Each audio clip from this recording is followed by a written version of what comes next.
Lamar Jackson. Since Pat Mahomes has taken over for the Kansas City Chiefs, they've achieved a level of success not seen since Tom Brady and the New England Patriots over 20 years ago. They have an overall record of 75-24, have gone to 6 consecutive AFC championships, and have won 2 out of 3 Super Bowl appearances. Mahomes himself has had a Hall of Fame level career, winning 2 Super Bowls and 2 NFL MVPs before even turning 28. Travis Kelce, Tyreek Hill, and Chris Jones, just to name a few, have all ascended into superstar players during their careers with the team. Despite arguably having a down season by their standards, they truly are a dynasty in the making.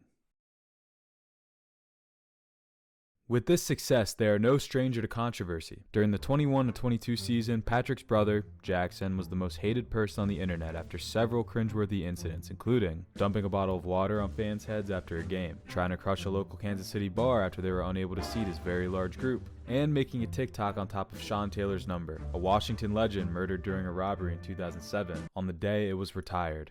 How unfucking believable. I'm no doctor, but it looks like Jackson Mahomes is exhibiting that screaming for attention because my sibling gets all of it syndrome. Jackson would also be put under investigation for alleged assault and sexual assault in 2023, but despite his brother's antics, I always like Patrick. I still do, actually. He never says anything outrageous and seems like a humble, mature guy. This man has a level of dedication to the game that is unmatched. I still can't root for the Chiefs though, all because of one plague. One plague that has infected the NFL world faster than COVID, Ebola, or any other disease you can think of. Actually, maybe multiple. Now, don't get me wrong, I have no problem with Taylor Swift as a musician. In fact, she's released some pretty good music. I don't go out of my way to listen to her, but if I'm driving with my girlfriend and she cues up Wonderland or Better Than Revenge, I know I'm going to be doing a little finger snapping. And I know my ears are going to be happy.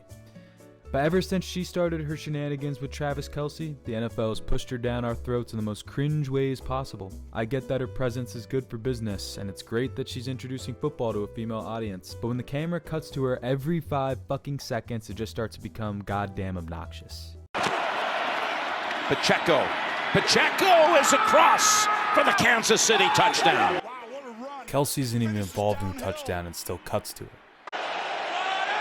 Third and short. Pacheco almost caught in the backfield. Instead, into the open field and accelerating. Pacheco in for the touchdown. The Jersey Kid. Wasn't it nice that the NFL played a game during the Taylor Swift concert? Get it. NFL, if you're going to cut to anybody, cut to this big, burly hunk of a man. Not this, but this. This is what we want to see. Back to Mahomes. Once again, I think he's an admirable guy and player. But Tony Romo and Chris Collinsworth think he's more than just a great guy. They think he is a messiah. They think we should kiss the ground he walks upon, and he can do absolutely no wrong. And they make sure to remind us every chance they fucking get. That was a heck of a play by Mahomes right there. Collinsworth is clearly a Chiefs fan, and the only way he could make it more obvious is if he started wearing a Mahomes jersey to the booth every day. Everything was covered, it really was, and he has to get around the hand. He wanted to throw, that looked a little Mahomey on that one too. And Tony Romo, more like Tony Mahomo, because the glazing here is unreal. Let's be real here. Patrick Mahomes could open fire into the crowd and murder dozens, and these commentators would be like, look at the way he holds that rifle. Nobody can arch a bullet like Patrick Mahomes. That looked a little Mahomey-esque, didn't it, Chris? Somebody call the police. In conclusion, you either die a hero or live long enough to see yourself become the villain. Andy Reid's Chiefs went from the lovable cheeseburger-eating underdogs who could never win it all, to the high school bully slamming kids into lockers and giving out wet willies. The world needs a new hero, a hero that will save us from a Taylor Swift cringe bowl, and that hero is Lamar Jackson. Jackson is arguably one of the most successful dual-threat QBs football's ever seen, has been playing at an MVP level all season long. I know, you're probably saying, I just grilled the commentators for glazing, but he has everything you could ask for in this situation. The legs to escape the pocket, massive cannon arms that can complete any pass, beautiful, long, luscious hair, and most importantly, the world at his side. Turn in and say all those people that doubted us and hated on us and thought we were going to lose this day. Yes, I did!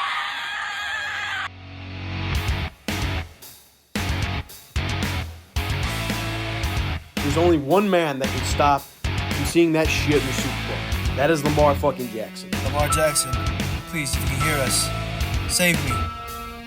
Lamar Jackson, if you can hear us, please save us, Lamar Jackson. If by some chance you're watching this, we need you now more than ever, Lamar. The odds are going to be against you.